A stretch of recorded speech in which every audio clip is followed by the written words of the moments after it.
What's going on? What's going on? What's going on? You already know what time it is, baby. This is the historian getting ready to kick off the Birdcage Texans Dirty Birds preview for Sunday. But before we bring you any of this material, go ahead and hit that like and subscribe button on YouTube if you're joining us for the first time. For those that are coming back, welcome, welcome, welcome. Those on Facebook, you already know how we get down. Go ahead and type in your name on the StreamYard link that we have so we can actually see you within the chat. So sit back, relax. If you got something to drink, go ahead and sip on it. If you got them bad kids in the back, go ahead and keep them quiet. You already know how we get down, baby. The bird cage, it's official. Let's go. Okay, y'all, this is it.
What's happening, family? You already know what time it is. You're in the place to be.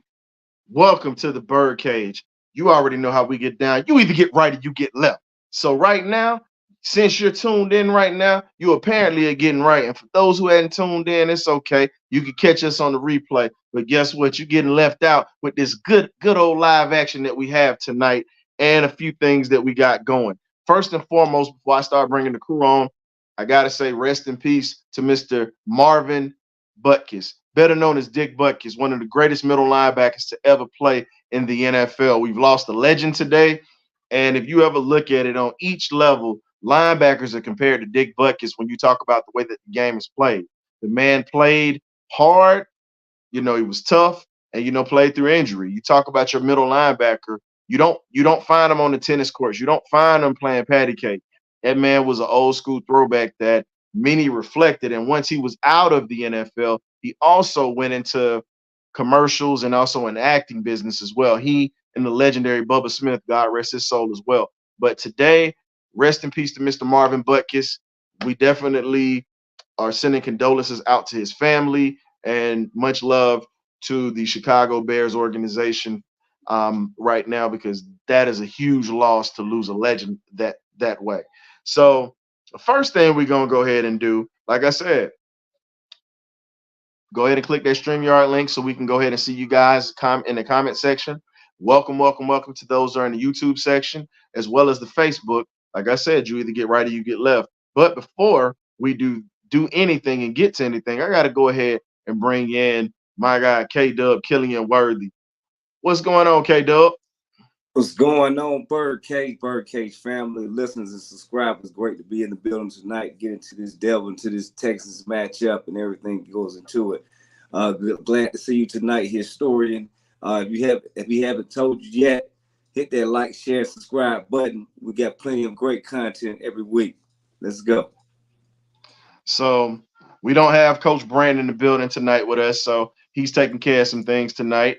Like I said, I have you. We're just waiting on a couple of other folks. But while we're waiting, man, let's go ahead and talk about the impact of the loss of an NFL icon, not legend, an icon in Dick Butkus. Because if you ever look at it, look who the college linebacker award is named after. The man himself just left.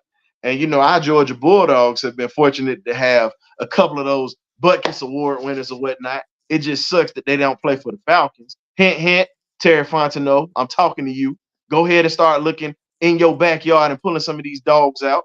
But let's get to it, bro. What do you think the impact was for you? Because you played the game as well as I did. And, you know, when you hear coaches talk about middle linebackers, that's the guy that they talk about. So what was your – we didn't get to see him play live, but when you got to look at his highlights and his footage, how do you feel of the impact that this man has made to the NFL and contributions? Well, like I say, he changed the game as a Hall of Famer, so he had a major impact to the game. You know, the way, the style of play that a lot of people like to play with, but they toned the game down there with a lot of the rules that they implemented to safeten the game. So, but Big Dick Butkus, just his name alone, you know, says a lot. I mean, they're talking about him on numerous platforms and numerous channels right now. So, I mean, it's to be said. I mean, just like if we lost a Lawrence Taylor or something of that magnitude. So, I mean, in my eyes, you know, in my generation, you know, he's held into a highlight, and he's going to be sorely missed. And his style of play is, you know, you can go back and look at NFL films. I encourage any young listeners who are listening or tuning into the BirdCage right now to go and do some Googling and look at some of the film, because he was a beast. So, I mean, I just want to say RIP, man, and condolences to the family in this situation. When you talk about it, you know, let's talk about that draft that he came out of. He and Gale Sayers came out in the 1964 draft. You know, Chicago drafted 2 Hall of Famers in that draft. You know, Gale Sayers doesn't get drafted if the legendary Willie the Wisp Gallimore, shout out to Florida A&M, aka FAMU, those Rattlers. You know, they're rivals, but you know we support HBCUs on this show. And he died in a car accident, which led to them bringing in Gale Sayers. And then you draft Dick Butkus. You had 2 first-round picks in that draft that became Hall of Famers. What are the odds of you drafting 2 Hall of Famers in the same draft? You know, Sayers had, you know, ended up injuring his knees in the league, and then he also ended up injured. And then you got to also remember this too. Dick Butkus already, the way that he played was aggressive, but he had knee issues from college, and he played all those years in the NFL. And let's just be honest, man. Looking at how physical and aggressive the game was, all you can do is just sit back and say, sheesh. Like, these dudes were nasty with it. Yeah, man. And think about it. He played on wounded knees and still won games for the Bears, even when their offense was terrible.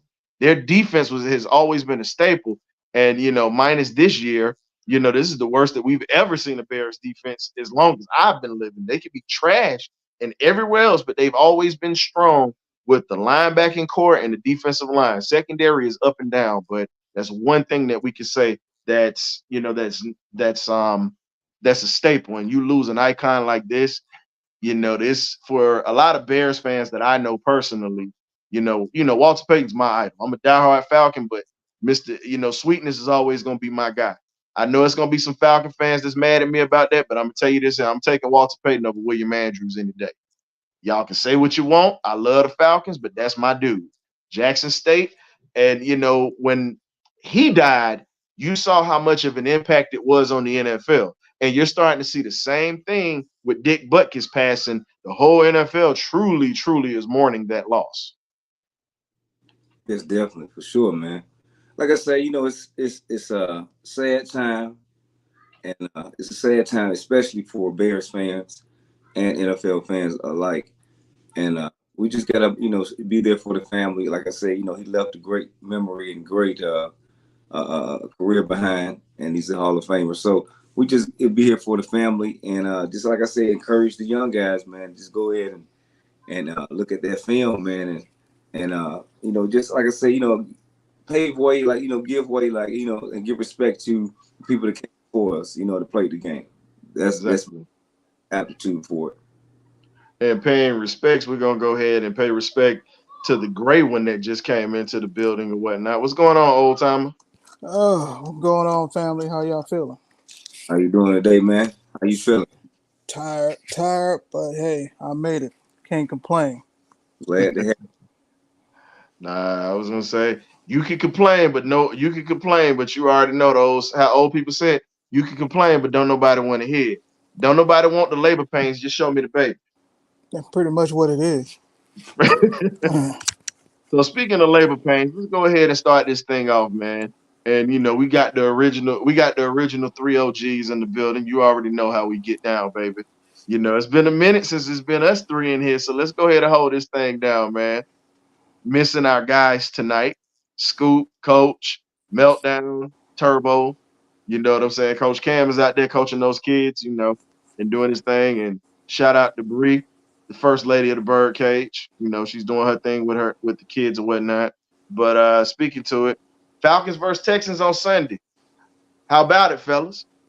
Both Hey, win. man, let's get Let's to just it. be real. Houston Texans been on a roll since they've started this season. First year head coach, first year, starting quarterback, fresh out of college, and then you have Will Anderson on their defense. But they've already had weapons in Houston that they just added to. So it becomes tricky for the Falcons this Sunday. The defense only gave up 10 points last week. Offense didn't help them out none. No. So looking at this offense, the defense is going to have a challenge, and we have to be able to sustain drives on Sunday. And speaking of that, let's go ahead and get to this first topic. Arthur Smith decides to stick with Desmond Ridder after the debacle that we had Sunday, and not just the debacle that we had Sunday, also losing in the Detroit game. I get young guys are going to have to settle in, and he's going to have to take his lumps and learn. But here's the thing, the way that you built this team, you're on year number 3. You're not going to have much time to sit there and try to develop something. You got to win now. And you taking chances like this right now, I think Ritter's going to be a great quarterback eventually, even if he's a backup, career backup. But at the end of the day, it's like this. Once you get through your learning curve, it's all on you. You either adapt or you don't. And I think, and this is just my opinion, and I'm going to let K-Dub jump on this one.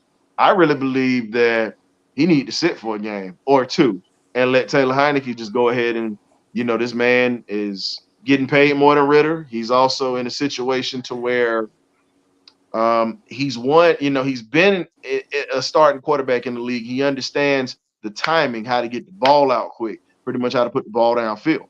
And right now, we need a spark. And offensively, Bijan Robinson not doing this by himself. So why do you think Arthur Smith is sticking with Ridder? And, he's literally acting like a spoiled child at this point, in my opinion. What you got, K-Dub? Well, I can't, see myself. I don't know why he's sticking with Ridder. I mean, because, actually watching that game, I felt like he should have been pulled during the game and sitting on the bench and watching from the bench and seeing somebody else do it. I'm not saying that we can't go back to Ridder, but we're in a process of this, like you said, to piggyback off what you're saying. This is his 3rd year. This is a make and break season for him in my eyes. I don't feel like he gets another season if he doesn't get us to the playoffs. So I feel like the next 2 games, especially this game here, I'm not saying it's a must win, but it's a must win. Because if this guy doesn't pull it out at home, which he has an undefeated record, if you can't win at home, then you can't win nowhere. On the road, at home, you need to be on the bench. I mean, I was all for you, Ridder.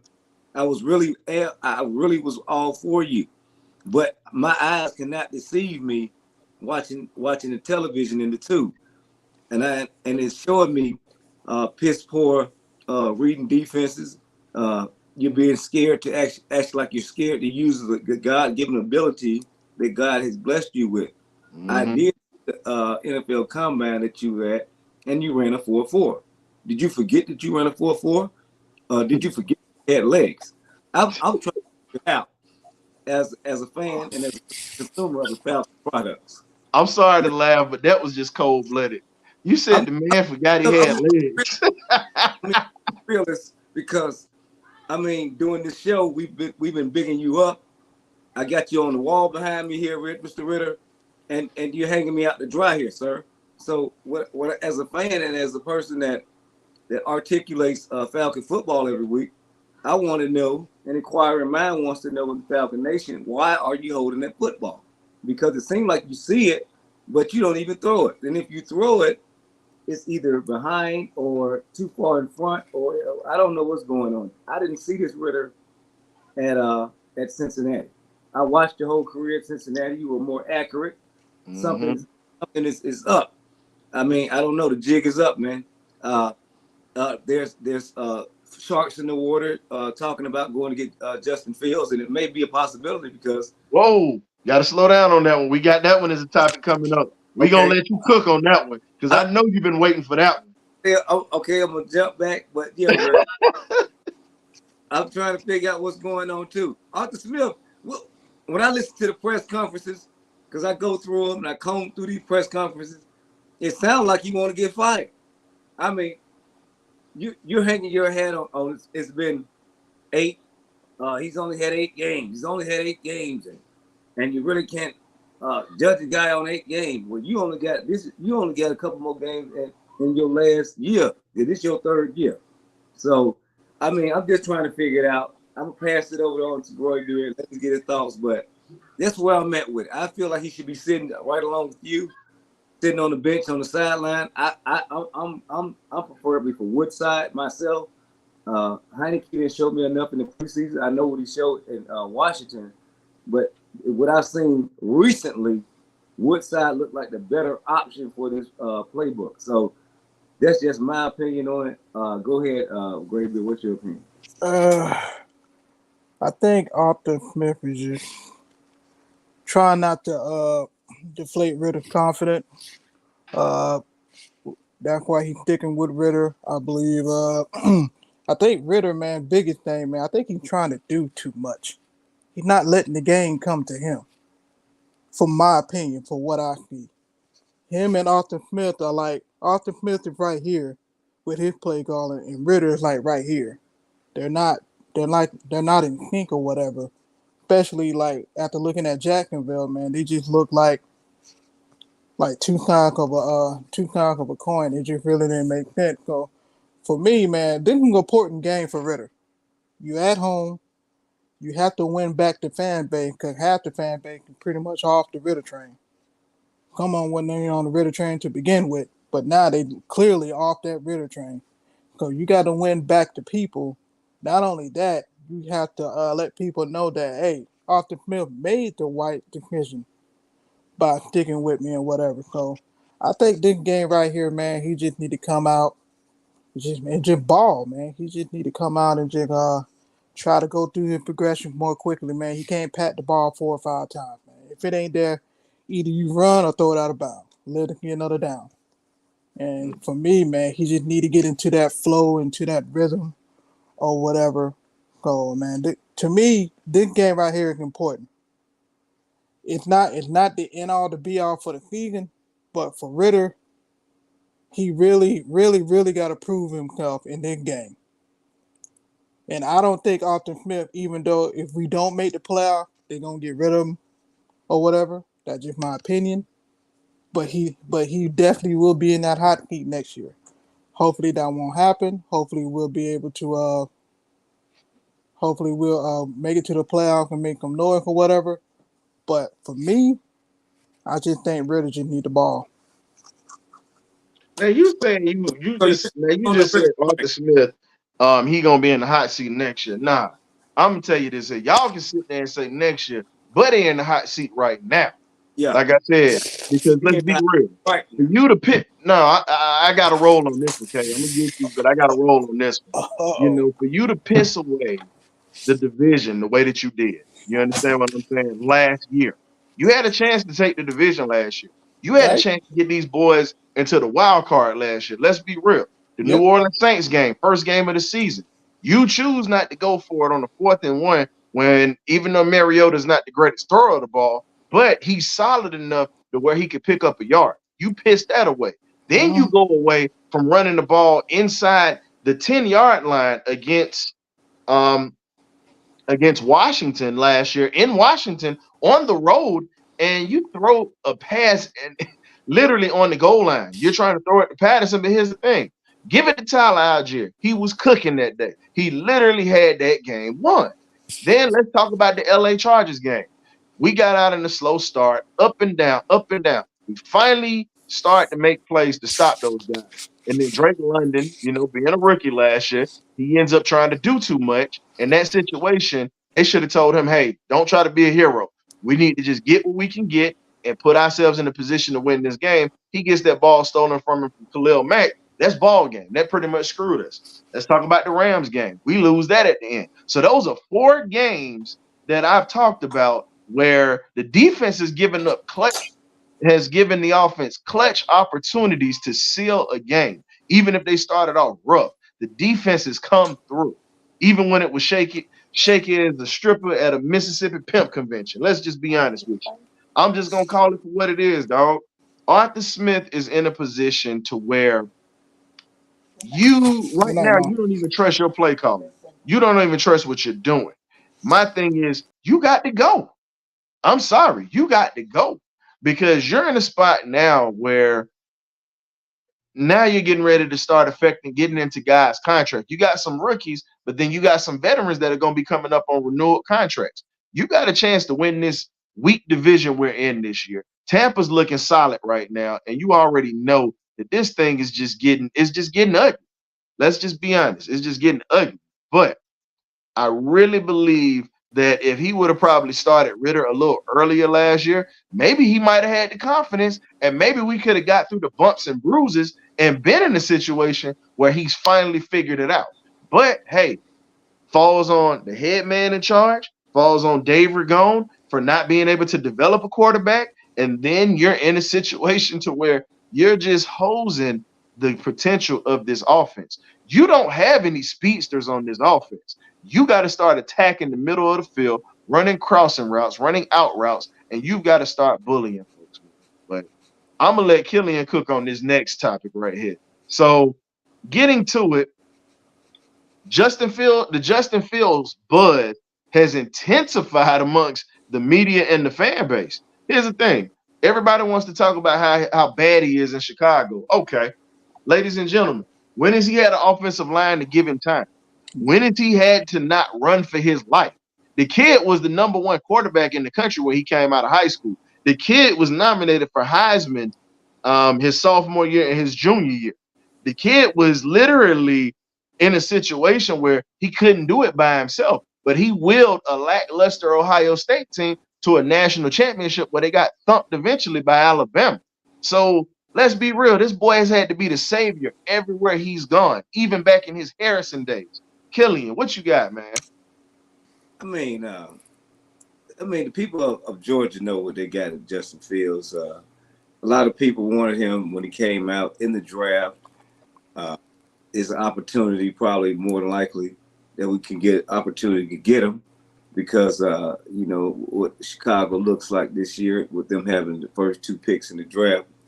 And I just say, man, if Ritter can't get himself out his own way, then that should be the avenue we should go to because I feel like he fits the offense better than what Ritter does because he's going to push the ball down the field to the big targets that we do have, and he don't forget that he has legs.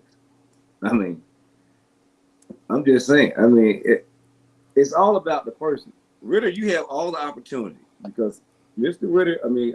Smith is stuck with you, and he's going to give you opportunity. You go out here and blow the doors off, go throw for 300-400 yards, a couple touchdowns. Hey, hell, we're not even talking about this next week. But if we go into this game against the Texans, you look once again like you don't have a clue how to play quarterback, and you keep trying to get these rah-rah speeches, and people keep getting upset with you because they're like, man, you're not producing on the field. Get out of my face. So, I mean, we're going to see what happens because I just don't want him to lose the locker room. He keeps talking about we're made of this team, made of guys can get through this. Okay, we're gonna see because we people don't like to lose, man. Teams, fans, people turn on you, and you get all the opportunity to right the ship, go out here and beat the crap out of a hot rolling Texans team. And next week we're talking about something totally different on BirdCage discussions. Yep, because when you look at it, let's look at this Washington team. This Texans team, because we get Washington the week after with a Sam Howell that's still learning the system, who had the NFC champs on the ropes last week. You know what I'm saying? He literally won that game for the Washington Commanders. Because I'm gonna be honest with you, after seeing Philly struggle. Okay. A little technical difficulties. Hopefully he's coming back right now. I'm sorry. So I'm saying, I'm gonna keep it honest, man. They don't impress me because you struggle with a Sam Howell. And Sam Howell was talented coming out of North Carolina, and he was killing it with pretty much with a young Justin Downs and those guys there. But now you put him in a situation with the Eric Bieniemy where they have a solid defense in Washington, and you have a good running game, and you're seeing the difference. And then you look at C.J. Stroud, first-year quarterback, coming in, and he's lighting the league up right now because he's being trained properly. And so far, he's breaking the stigma of Ohio State quarterbacks being a watch. Yeah. So what you got for me, Great Beard? Because Justin Fields left Georgia and went to Ohio State, and they're talking about bringing him here. But, you have fans with a lot of pushback right now as well. Well, we don't want him. I mean, you know how the fan base is. Or whatever. Justin Fields, man, I think we should have drafted him. I still stick with that, even though we drafted Kyle Pick or whatever. I welcome Kyle Pick or whatever. I still think we should have drafted the guy. Why do you think we should have drafted him? See, now you done opened up a can of worms, and I kind of want to feast on this, please. Now, what makes you feel what? So here's the thing: what made you confident in being able to take Justin Fields in that round opposed to Kyle Pitts? Because you've been one of the biggest Kyle Pitts cheerleaders in the BirdCage. I mean, we drafted the guy. I'm not gonna hit up there and say, hey, I hope he fails, man. No, man, he in the red and black. I want him to succeed. But for me, I think Justin Fields would have fit the offense better because he can do so much. He can stretch the field. You already know what his mobility is. He can run or whatever. Him and Tyler Algier to me would have been a nice combo. And then on top of that, you add freaking Bijan Robinson. And then you got the wide out. You got freaking Draco. You got Helm. You got Scotty Miller. All these Jonnu Smith. It just would have been a nightmare for defense. For me, in my opinion. I have nothing against Ritter. I'm sticking with Ritter. I like Ritter. I like what he made of. But for me, he has to freaking play fearlessly. He's playing too tentative. He's playing like to make a mistake. He's trying to make the perfect pass. He's trying to make the perfect read or whatever, just instead of going out there and just playing football.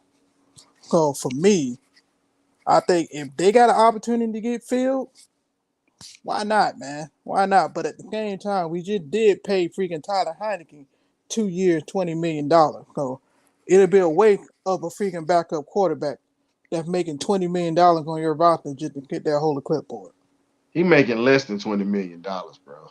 No, he signed for 2 years, $20 million. No, I'm saying, but when you add taxes and all that stuff into it, he making less than that. It don't matter. And they got him for a discounted rate. So my thing is, you sitting this man on the side, you might as well go ahead and get your money's worth. If you gonna pay somebody to sit on the side, we might as well bring that doggone Matt Schaub back. Because he was definitely finessing us out of the pit. No, I'm just being, this is what it's like. You got a guy that can play, but he finessing us out of checks. Let's just be real. But now, you getting ready. Now I'm getting ready to open up on this. And I know Scoop finna come in here. He's gonna probably jump through the ceiling, flip through a window and everything. But you know what? Come on in here, because like I said, You say you always want smoke. I got a fire extinguisher for you. And I'm going to go back to my military days. I got that AFFF for you for all my firefighters out there. You know what that is. Now, He let's ain't on get to tarmac. it. Let's get to it. You had a chance to draft Justin Fields. You had a chance to have your franchise quarterback. You had a chance to have a guy to sit behind Matt Ryan and learn. Even though everybody talks about him padding his stats at the end of games and all this. Hey, that's the winning. Regardless of how you feel about that man, that was the winningest quarterback in this franchise's history. That man did things that Michael Vick didn't do. I'll say that again. He took us to a Super Bowl. He won an MVP. You don't get those just handed to you for nothing. So, as much as I'm not saying I'm a huge Matt Ryan fan, but I supported the man because he was behind center. And I'm gonna be real with you. During my lifetime of being a Falcon fan, that man won more games than even Vic, even when Vic was in his prime. So it's just what it is. And you had a guy that could have taught Justin Fields how to be a professional. Fields has all the physical tools to be a great quarterback. Point blank, period. If he would have had somebody to teach him how to study film, break down the defense, even though Fields knew what he was doing in college, and that was a stigma that came along with him because as much as I'm a diehard dog fan, let's be real. The dog media and people in the state of Georgia trashed him because he left University of Georgia for certain reasons, but we're not going to go into that because that'd be a whole nother can of worms. But for you to say that kid that couldn't break down the defense and everything, and they're like, oh yeah, well you see it now, he's struggling in the league. Okay, the guy who supposedly beat him out at Georgia is still struggling to maintain a job. Let's be real. People are talking about even taking Fields out of Chicago and putting him in other offenses because they know what the man can do. You bring him to Atlanta opposed to drafting a tight end that you don't use, that was hurt last year, that literally is coming up on his last year, coming up next year will be the last year of his rookie contract because he signed for 4 years. You look at what you could have had with a franchise quarterback in Fields, but now you're backtracking and conversations are being had about bringing him in. So how does that? You'll look like a genius if you bring him in. You know what I'm saying, with the weapons you have now, but you could have already had him on a rookie contract where you didn't have to pay him because eventually his contract ends and you're gonna have to pay him his money. So, sticky situation, man. I just think, for me, I'm not getting here. We're not getting here bashing Ritter. We're all for Ritter. We want Ritter to compete in the offense, but at the same time, I just think Justin Fields fit the offense better. That's all I'm saying. I just think he fit the offense better. I just think with his skill set, but him, especially reading the goal read, we'll be killing people. Especially on the goal line, we will have the number one red zone offense with Justin Fields as a quarterback in red zone. Well, this is what happens when you have a spoiled brat as a head coach that literally did he worked his way up. I will give him that, but he didn't have as arduous as a time as some of these other coaches that came in because he didn't have to worry about the struggle. He just does this because he loves it. But it's a difference when you get a guy like a Mike Tomlin, or you get a guy like a Bill Cowher, or you get guys like a Marty Schottenheimer that literally this is all they got and they got to put everything into it. Like a lot of these coaches, like Bill, people don't know Bill Parcells was selling life insurance in freaking Denver, Colorado before he got a job with the New York Giants after he was finished coaching college ball. He was an assistant coach. That's how he got his first job. And he worked his way up and literally almost lost his job because of the same stuff that Arthur Smith is doing right now, stubbornness and bullheadedness. So the same things like we say, it's just different. That's all I can say. I really feel like Arthur Smith didn't want to bring in another offensive coordinator because he didn't. Killian and I'll be real with you, bro. I felt like he really wanted a yes man. Let's just be honest at that OC position because he did not want anybody to challenge him. He wanted to do his own thing, but we're seeing that it's not working.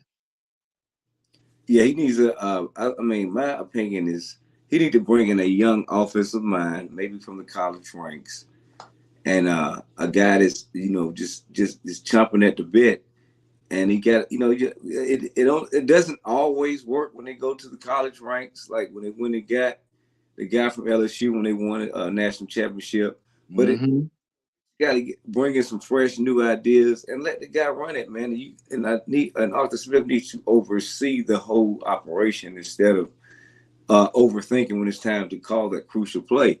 Let another person come in and bring some pizzazz and some fire to that offense, man. That's just my opinion. And we're going. Meltdown came in here. He said, "Whoever's throwing the ball needs to have the wide receivers get separation, and they need the line to hold up." Now, here's the thing, Melton. You have to realize this about these wide receivers or whatever. In the NFL, there's no such thing as them getting open unless a DB really falls, because these are all elite athletes and they get paid on the other side of the ball too. So you have to look at it from a standpoint of, okay, I need a quarterback that can anticipate and throw these guys open. You know what I'm saying? And that's what the great quarterbacks do.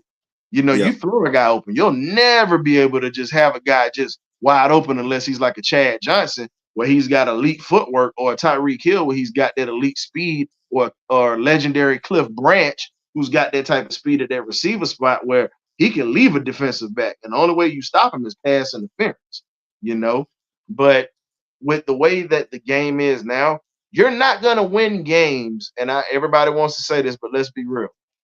You're not going to win games by only scoring 20 points a game. The days of grudge matches are over.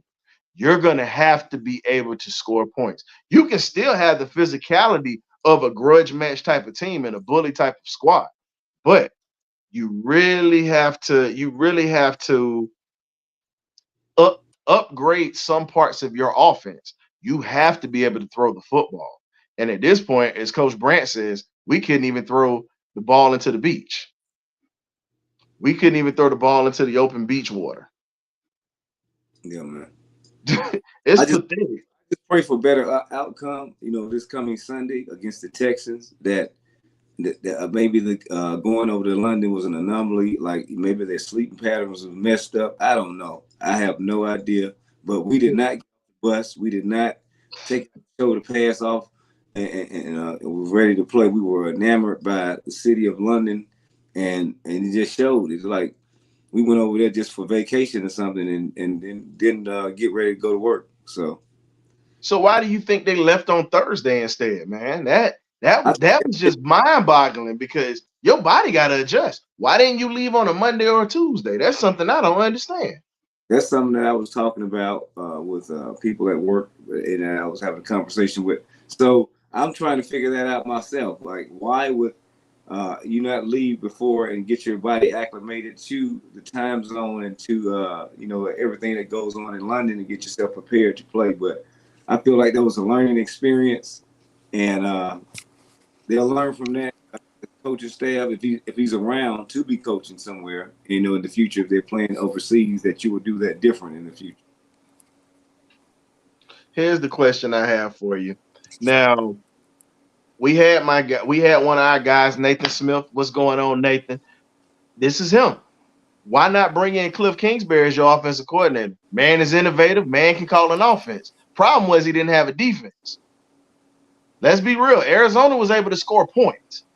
I think we still can have a balance of Arthur Smith's running game, and we have a Cliff Kingsbury air raid attack, and if you ever look at it, the first person to really have that air raid attack, God rest his soul, was Mike Leach. And Cliff Kingsbury came up in the Mike Leach system. He was a quarterback, and he told him, he said, "Kid, you're never going to play quarterback. You're not going to start. You might as well go ahead and just be a coach. I think you're going to be a better coach than you are a football player, because I ain't starting." So Cliff Kingsbury gave up his scholarship like that and became a graduate assistant for Mike Leach and learned that passing game. I feel like you can add that passing game to our running attack with our defense being as stingy as it's been within the past, since these past few games we've had. I really believe we would hurt a lot of feelings with that passing game in. And if they were to bring Justin Fields into that system that he had with Kyler Murray, how do you think he would feel? How do you think he would feel and fit in with that? Glenn? With Cliff Kingsbury? If we bring him in as an offensive coordinator, the man ain't got a job right now except probably going out to USC. I mean, I think he still. I thought he was gonna come out of coaching staff. I didn't know he wasn't coaching right now. he But coached. I think he on. I think he's he's with USC right now. But I think we can poach him away from the college game because you can sell him on, hey man, you ain't got to recruit. We just need you to call plays. But the thing is though, is Austin Smith gonna give up play caller? That's number one, and number two, that he want to come back to the National Football League because Arizona is still paying him. Well, here's the thing. That comes down from. Here's the thing. That comes down the pipe. If I'm Terry Fontenot, it's gonna be. We're gonna have a conversation. We're gonna sit down. Hey, you know what? You need to change some stuff. I'm telling you, you're gonna change some stuff, or you won't be around here too much longer. And the thing is, I'll make sure of that because not only is your job on the line, my job is on the line too. Yeah, I shaped the defense, but here's the thing: you're not helping me out. I've gotten you I've gotten you 4 key pieces that you wanted offensive, and we passed on defense. So if I don't get no dividends out of this, you pretty much gonna go ahead and live off your trust plan your pappy gave you. That's just the conversation that's got to be. Because you got to give up your play calling. You got to bring in a real offensive coordinator. I mean, yeah, I agree with you. I agree. I mean, first of all, I agree with Octavia.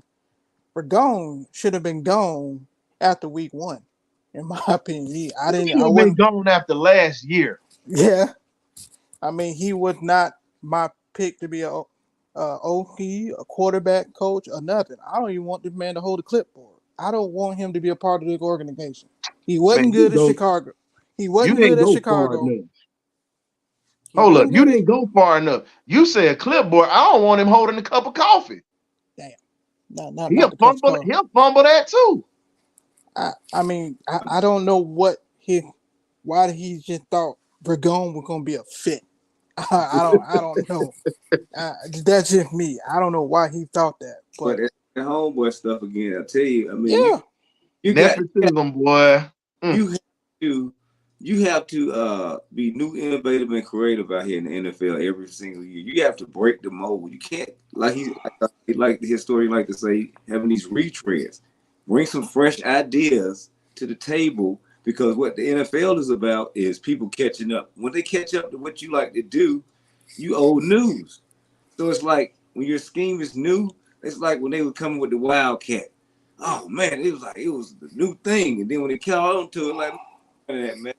So it's like we need to have something that, that's new, innovative, creative, and then once the NFL catches up, they catch up. But we got to have something that they haven't seen. He's trying to bring back the Redskins off, and they already seen that. But here's the difference, though. The Redskins offense. But here's the difference, though. The Redskins offense could pass the football. That was the difference. And I talk about this every Sunday. Look at the quarterbacks that he had. They all had howitzers for arms. You had Joe Theismann, who was a Heisman candidate, who comes to Washington, and not just as a candidate, he's one of those guys that was able to roll out, and he was able to launch the ball downfield. Then you had Jay Schrader, who came in next, who could throw the ball, but his teammates didn't like him, and that's when Doug Williams steps in and wins a Super Bowl for him. And then you get Mark Rippon, who's the next quarterback to win a Super Bowl for him. So all I'm saying is this. If you're going to run that Redskins offense and you want to go back to that, you got to have a strong arm quarterback. And guess what? Fields was a strong arm quarterback coming out of college, but you passed on him for a tight end out of University of Florida that only had one good year. And I don't give a damn what none of y'all say. I'm putting money in the jar tonight, but I don't care because it's a problem when you got a guy that has had the ball put on him. Now, everybody's like, oh, well, nobody can get it to him. Okay. When he's had the ball put on him, how many drops has he had? Talking about from last year till now. I'm sorry, before he got hurt, including last year. His rookie year, he was the only means of being able to catch the football, period. And Matt Ryan got it to him. Well, I'm going to trade him for a straight up pass rusher. Anybody want to take a banana in the tailpipe? Period. Finally. And here's the thing, K-Dub, we've been saying this for the longest, but people that are pissed off, are y'all just hating on Pitts? No, we got Jonnu Smith for pennies on the dollar. You can get you a pass rusher for Kyle Pitts and a draft pick. Like, come on. I mean, you can say hating or whatever they want to call it, but I would take a straight up pass rusher right now because I feel like we have better tight ends on our roster right now that are producing over you. So, it just in business sense, I'll take a straight up pass rusher, for money. If you believe that he's that guy that, that showed up at the combine and put him up and put him down, go ahead and make the trade. Yes, sir. If you're so excited about Mr. Kyle Pitts, if you'll follow tailpipe, straight up deal. Arthur Smith doesn't want to be wrong. And that's one of the reasons why he's taking the distraction off of himself by those, Drake London is a talent. We know this, but he's not getting the ball, so he can't show what he can really do. Now, when you look at Pitts or whatever, Pitts has talent too. But my thing is, I'll say this. I would give up Pitts for I wouldn't take as much as I like his game, I wouldn't take him because he's stolen money. My thing is I'm not taking the cat from Minneapolis. Everybody's like, why you won't take the guy from Minnesota? He'll steal money. And Dockway, we had a chance to get him. We didn't go get him. I'll be real with you. I hate having Saint retreads coming to Atlanta, but I got to give it to Caden Ellis. He's paid dividends. David Ayumeta, they paid dividends. Now, here's the question I got for all of y'all. It's going to piss some people off, but I'm okay with it. Oh, Lord. I think I know where you're going for that. Why don't you trade? Nah, and I agree with Nando. Nando, I was going to say this. Nando says trade Pitts for Chase Young. Now, I'm not taking Hunter because Hunter is a dude. Let's just be honest. He has Chase Young ain't leaving. Yeah, Chase Young ain't leaving Washington. He ain't leaving. Now, here's the question. If you trade Pitts to New Orleans. No. No, I'm asking. This is a legit question. Let me get it out. You trade him. He said no. He said no off the rip. You trade I already know. Cam Jordan. I knew it. Yeah. But here's the thing. You saying you either Cam Jordan or you take what's the kid's name? He plays linebacker, middle linebacker for him. Dude with the dreads. Oh, I know who you're talking about. Yeah, I can't. His name just slipped my mind. Yeah, I know who you're talking about. But here's the thing: if you don't take Cam Jordan, that's a guy you can take because guess what? We need a middle linebacker. Let Caden Ellis and those boys sit on the outside. We got linebackers. I like the guy that we brought in. He's nice, but I'll be real with you. Put him on the outside. Davis, that's his name. You bring Demario Davis. You bring Demario Davis in as a middle linebacker. The cat that we got that was solid this week, that was thumping. Move him to the outside, and you have Trey Anderson on that other outside and Caden Ellis in that rotation. You have the grit blitz defense all over again. That's just me. Why don't you just go get Randy Gregory if you're going to do that? He just got cut. True. Randy Gregory would be a slick move that we could bring in. But I'm just saying, they keep talking about Pitt. They talking about the quarterback position. If we can get Fields pennies to the dollar, that's cool. But the good thing is Chicago's got 2 first-round draft picks. The first one and the second one. Think about it. Either they going to stick with them. No, they got 2 first-rounders. They got 2 first-rounders. Yeah, the first one and the second one. Yeah. So just think about this. I see them going after Caleb Williams if he come out. Caleb Williams already said he'll go back into college or whatever and not play for them if he don't go to Minnesota or his teams he listed. He's an idiot, by the way. No, I agree. But I wouldn't wish this on him. But I got a feeling we would see Brock Bowers going to Chicago with Caleb Williams, either him or we would see Marvin Harrison Jr. Marvin Harrison Jr. going up there with him. But I'll say this. If you got a chance to pull the trigger to bring in guys that was been a thorn in our side and you bringing them back and they still got a lot of tread on the tire, you bring them back with their old coach. I hate the fact that we're taking – this is my thing. I hate the fact that we're taking New Orleans Saints retreads. But guess what? If we're going to take some retreads, let's take the ones that was a thorn in our side and that put up great numbers as pass rushers and on defenses. Does that sound logical to you, Killian? I mean, if it works, yes. But I feel like we need to scour other teams, scour the league I mean, we're just pulling from certain organizations. I mean, there's other people out there, like he said, like Randy Gregory. There's other people that are out there that we can bring in because we do have money. We're not the same old Falcons we're strapped for cash and we got our hands tied behind our back. We can make all kinds of different little moves. But I just feel like that could work. But also, I just feel like if you look at some of these other rosters up and down the league, there's some other guys that can come in and help the Falcons right now. I agree. But here's the thing, though.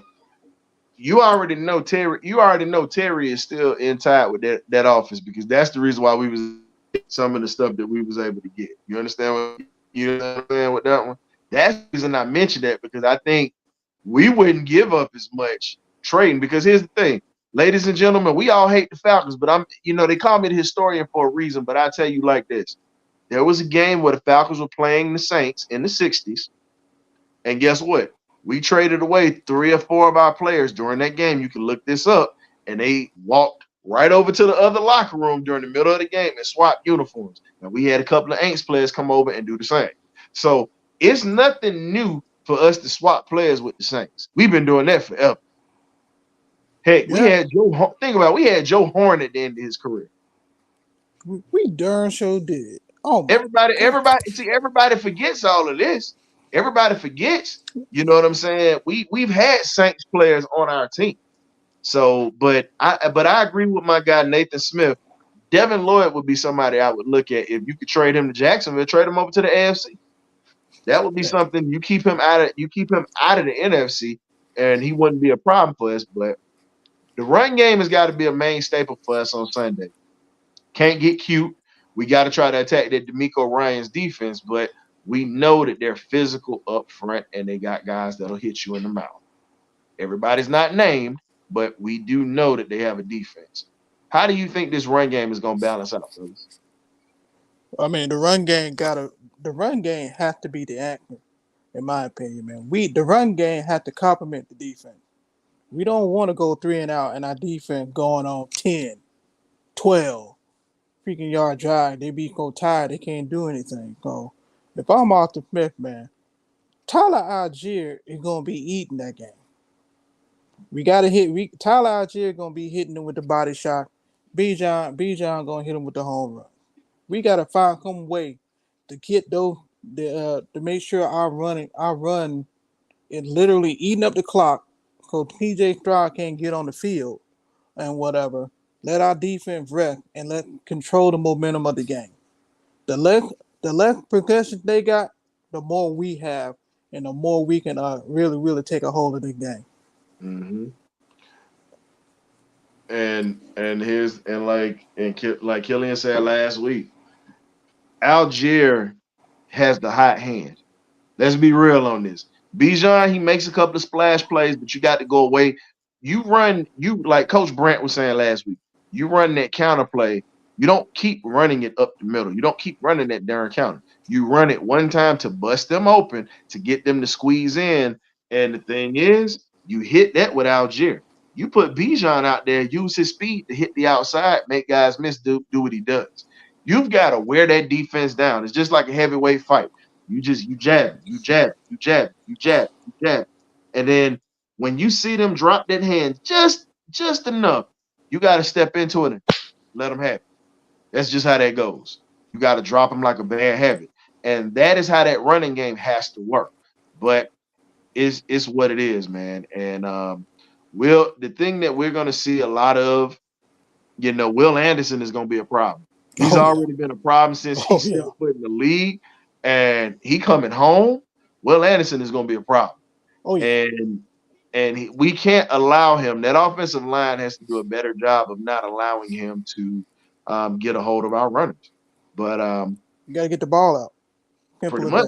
Yeah, that's the main thing I was going to touch on, that the offensive line has to play exceptionally well to protect the running game and to protect our fragile quarterback that takes forever to get through his reads and throw the football. So what we need to do is block for him up front and get the running game going, because I feel like that's the main thing that hurt him on Sunday in London. is if the run game is not successful, he's not going to be successful. You got to give him some kind of like a crutch. You got to help him out. So we need Tyler Algier to get it started, get the party started. Wear them down. Wear those guys down up front. As soon as they get a little tired, as soon as they start putting hands on hips, that's when you bring out the BR7 experience. You just wait for just get Bijan chomping at the bit on that sideline. He like, man, y'all ain't put me in yet. Y'all ain't put me in yet. And as soon as you see hands on hip for the defense, then you bring in 7 and let's go crazy. Let's be real. I think we need to run more. I think we need to run more lead plays. I don't want counters. I don't want draws. I'm gonna go with it.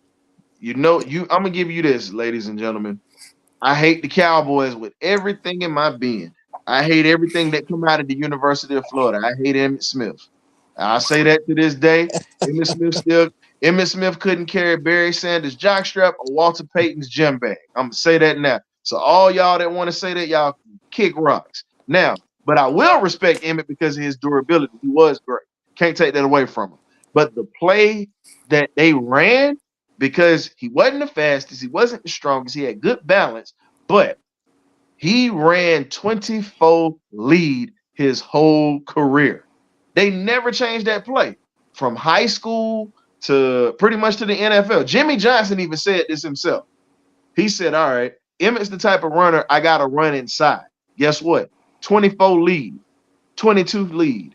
They ran counters, but they ran those lead plays consistently. That was their bread and butter. They would wear you down. And you had Jay Novacek coming, pretty much the tight end coming across the middle, catching passes. You had the playmaker, Mr. Michael Irvin, catching passes, going deep slants, posts, and corner routes. Then you had Alvin Harper, who was the guy who could stretch the defense. So here's the thing. If we're going to run the ball and be a running team, we got to start running these leads. We got a fullback in Keith Smith. You don't even use Keith Smith. Nope. Keith Smith can run the ball. He can catch the ball. He's a great blocker. So guess what? Start using Keith Smith like they used to use Moose Johnston, who calls the games on Fox. Mostly everybody that's under the age of 30 never got to see Daryl Johnston play. His career ended because of a neck injury. Right. Daryl Johnston was a great running back coming out of Syracuse back in the day. Jimmy turned him into a fullback because of how he could block. But if you ever look at that 24 lead, 22 dive, none of those plays happened without Daryl Johnston. And Emmitt Smith even says that was like my big brother who protected me. Guess what? You put Keith Smith in that position or Parker Hesse in that position to block. Even though Parker's off, pretty much on the IR. He's on the IR or whatnot. Guess what? You use those guys. Heck, you can even use Pratt, tight end to block, because he's a heck of a blocker. But I'm surprised we don't use Pruitt more. Again. Yeah, I do miss DeMarco. I do miss Patrick DeMarco. God, I miss Patrick. Yeah, I ain't lying. I do miss Patrick DeMarco. Because the way Kyle Shanahan used to use him back in that 2015, man, it was poetry in motion. Matt Ryan had so many options to throw the football. You didn't know where he was gonna throw it at. Hey, it's just like that. Hey, it's just like the Atlanta Braves lineup, baby. You can't pitch around it. You got to just figure out where it's gonna come, because you're gonna get hit. You just don't know when it's coming. And shout out to the Braves getting to the NLDS this year. And forever I love Atlanta, baby. Because guess what? We need these boys to win this weekend to bring some pride to the city. Maybe they can maybe the Falcons can learn how to fight on the offensive side of the ball and not squander stuff. Jump out on people quick. Got to take notes. Big weekend for Georgia Sports, man. It's a big weekend. Hawk basketball getting ready to start up and all that good stuff. But hey, man, Georgia need to represent this weekend. That's all I'm gonna say. Yeah. And my thing is this. You're right. Georgia got to rep this weekend. You got the Dogs playing Kentucky. You got the Braves. You got the Braves playing the Phillies. I see. Y'all are fortunate. See, I live up here in Philly. It's forever I love Atlanta. I rock my stuff up here. I ain't said 2 words. Ain't no need to talk. Here's the thing. as my grandfather would say, a quiet butt whooping is the worst butt whooping you can take. Because at the end of the day, they'll be quiet as church mouses if the Braves jump on them. You know, and here's the thing. But when you win, you get cocky. They got the right to.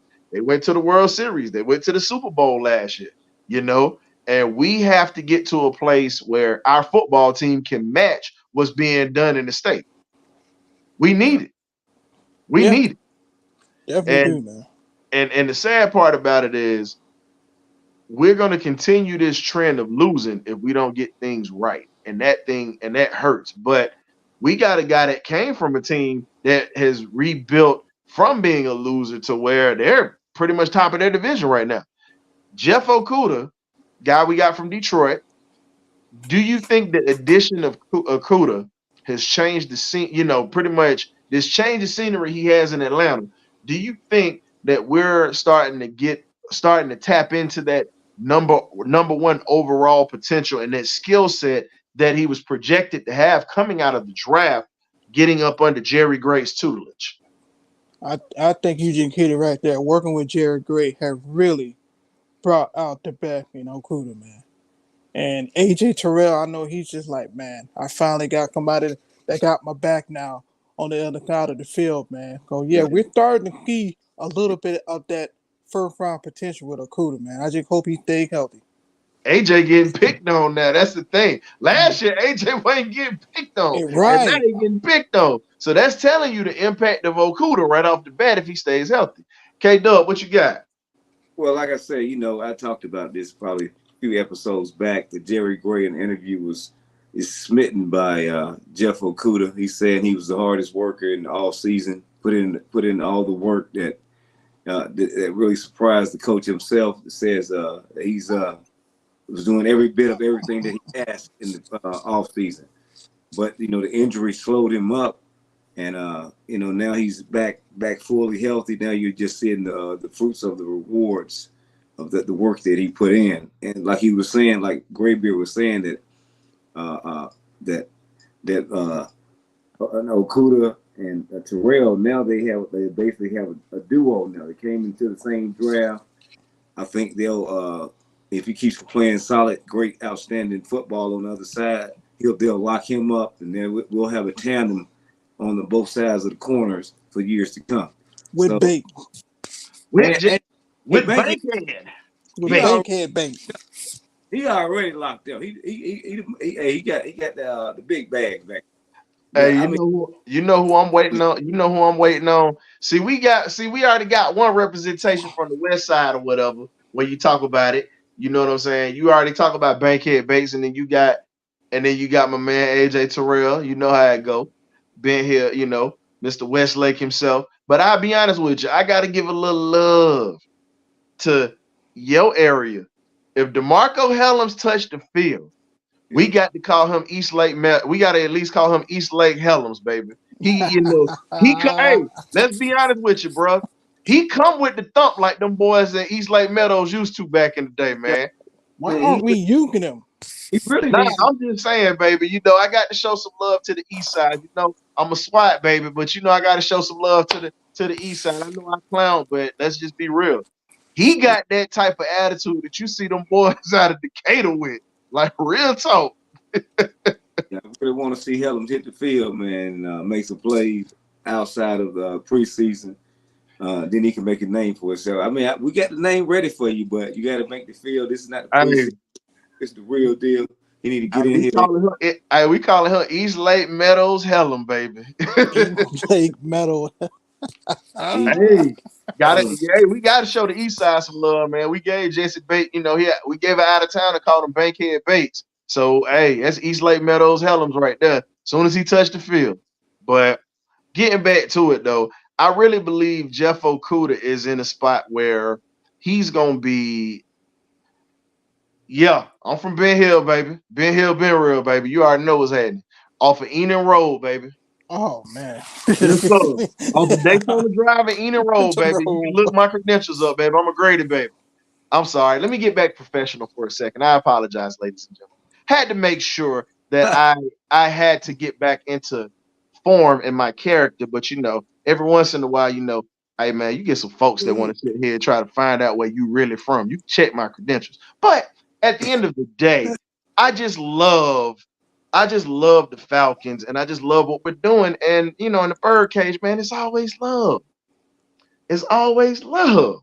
But you know what it is, man. But let's get back to it though. I think Jeff Okudah has a chance to really be in a situation where he can make such an impact on this defense, right along with Helms.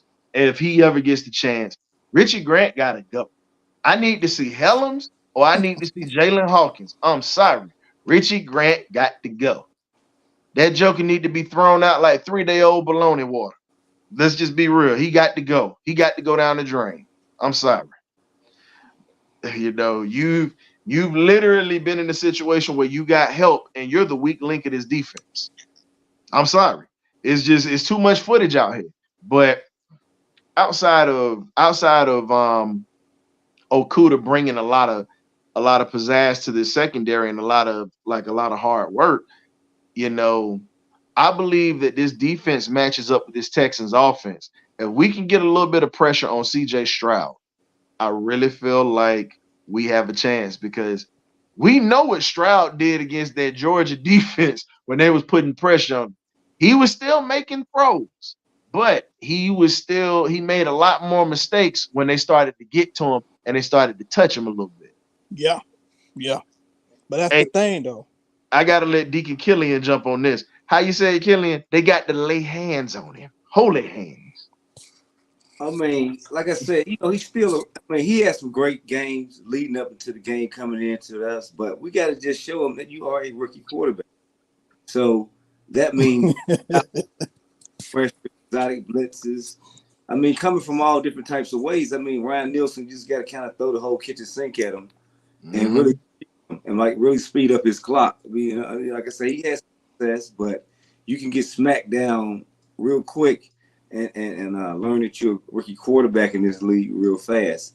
So I just feel like we have a very strong defense. That's our strength this season. And Ryan Nielsen, it's your task to confuse this guy and get him to throw a couple of picks and get us some extra positions for Desmond Ridder and the offense to operate.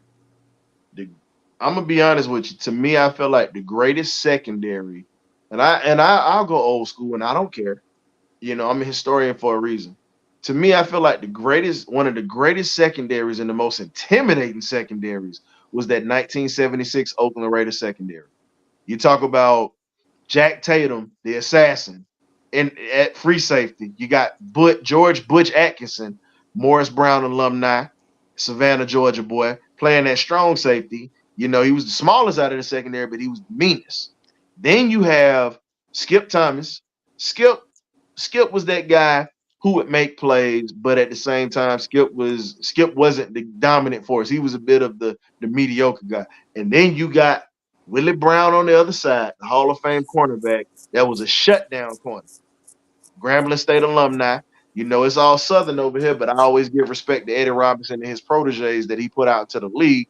But when you look at that secondary, everybody could hit, everybody could cover. And people were scared to run through that secondary. Like if you ran George, how did George, I'll go ahead and quote Mr. George Atkinson.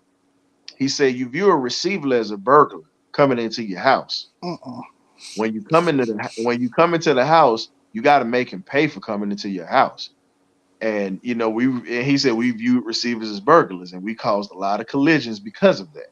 So if you're noticing, AJ will hit you, Jeff Okudah will hit you, Jesse Bates will definitely hit you in the mouth. Mm-hmm. Yeah. And let's just be honest, if you put DeMarco Helms back there, or Jalen Hawkins, either one of those two, that would be a serious problem.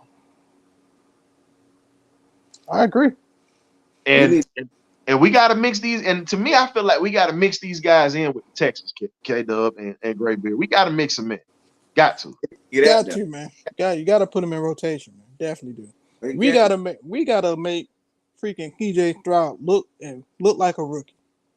Don't let him look like a freaking 10-year back. Go ahead, K-Dub. Glenn just happened to jump out accident. Oh, he's back. Go ahead. Okay, but no, I mean, just to piggyback on what both of you guys were saying, that we need to get those guys in rotation. But I mean, I feel like Ryan Nielsen has got these guys playing at a high level. I think he'll see that.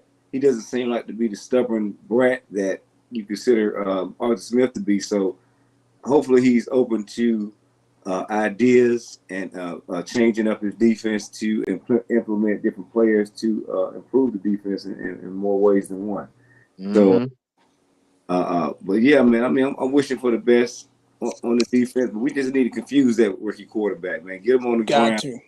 Bring this kind of different stuff that I mean, as a defensive coordinator in the NFL, if you've been in the league long enough, what confuses rookie quarterbacks, because you have them come out every year. Just bring that kitchen sink at him. He's not a Tom Brady back there. He's not a Peyton Manning where he knows everything. He's seen everything. So bring some stuff that is going to confuse him, get him to thinking too much, and then we can make him look like Desmond Ritter looked like in London. Oh, man. Now, you know what? I ain't going to lie to you. Now, I even felt like that was a little low, but you know what? You were absolutely right. And I love when you throw them buckshots, you don't miss. God, man, but that kind of cut a little bit. Now let's get to it. Now we got two more topics we're gonna cover, and then we're gonna wrap this thing up, fellas. So getting back to the offensive side of the ball, defense, we already know how that's gonna happen. Falcons have 4 quarterback options in free agency coming up. If Ritter continues to struggle. Heineke, of course, we know that option. You got Ryan Tanerhill, who knows the system but inconsistent. Then you have Nick Foles, who's still trying to get a job, man who won the Super Bowl for Philly, coming in for Carson Wentz. And then you got Justin Fields, who we talked about earlier. Here's my question. If they decide to bring in one of these guys, if they brought in a Nick Foles, would you trust him? A little long in the tooth, but would you trust him? Do you trust him durability? That's the problem. Because remember, Jacksonville had him, and he was going to light everything up because his only throw of that season, the first throw, was a touchdown throw, and then he broke his collarbone, if you remember. That's what I'm talking about. Against Kansas City. Now, here's the other question. Tanerhill knows the offense, but he's old as heck. I wouldn't take it. I wouldn't take a chance on Tanerhill. I know him and Smith got a relationship, but I wouldn't. If there's anybody out of this bunch, it'd have to be Heineke or Fields. Because Heineke's already here, or you bring in Justin Fields and you let him cook. Yeah. But go ahead. No, go ahead, man. I was just saying. Yeah, man. Like I said, we're gonna see what this. Like I said, this is a make or break game for Ritter. I feel like that Fields thing is still on the table because of the situation with the picks that Chicago has. We've touched on it tonight. I feel like we've given our opinion, but we want everything but the best for Ritter, but to succeed. But if you force our hand and force our GM's hand, I mean, we got to make decisions to better franchise of Atlanta and for the city. So, I mean, we want for the best for you. Like I said, it's in our best interest for you to work out because you're cheaper. You wasn't taken in the first round, and it'll help us for us cap going forward. But if we need to make that deal to go get Fields or whomever else, I just feel like for us durability and health and age-wise, it'll be smarter for us to go after him. That's just that's what I'm sticking with on that right now at this time. Well, on that note, we're going to go ahead and pass it off to the next topic that we have. The final topic we got. Arthur Smith reveals that Kyle Pitts has been dealing with an MCL injury on the field. Now, for those who aren't medically sound with that, like I said, with the MCL or whatnot, talking about a ligament that's on the inside of your knee. When you look at it, here's the thing: you can play with an MCL that doesn't control your lateral movement. It's just a matter of pain tolerance with that.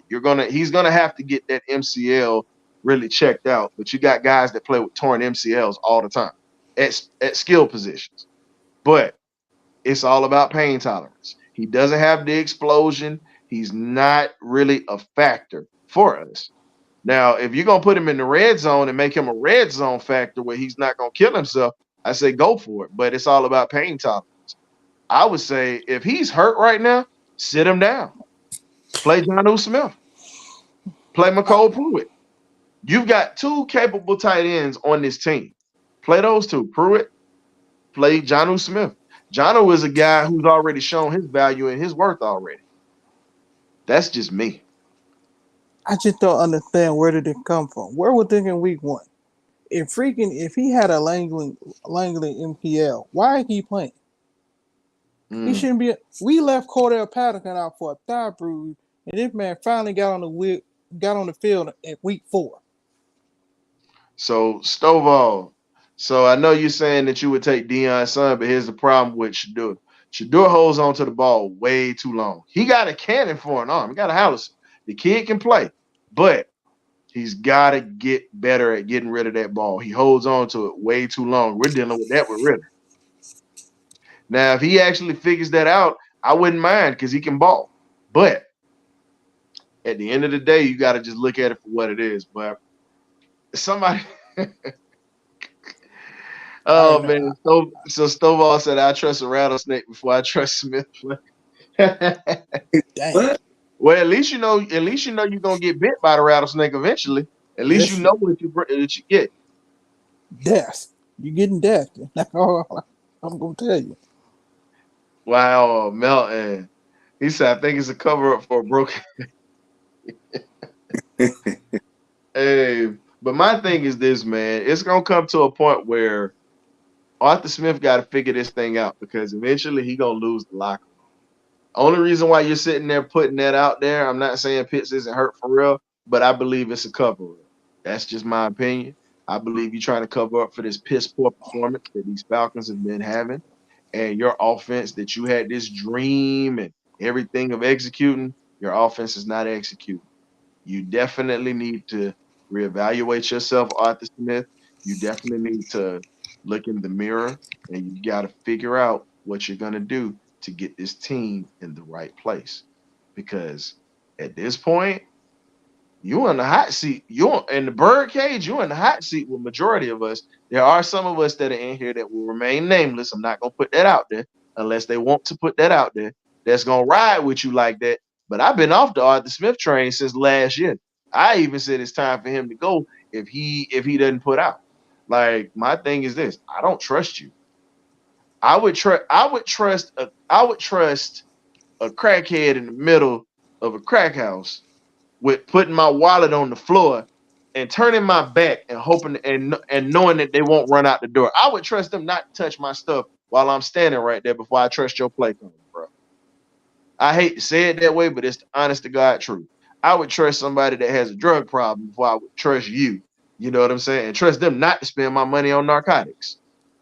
Until you prove me wrong, dog, you in the doghouse.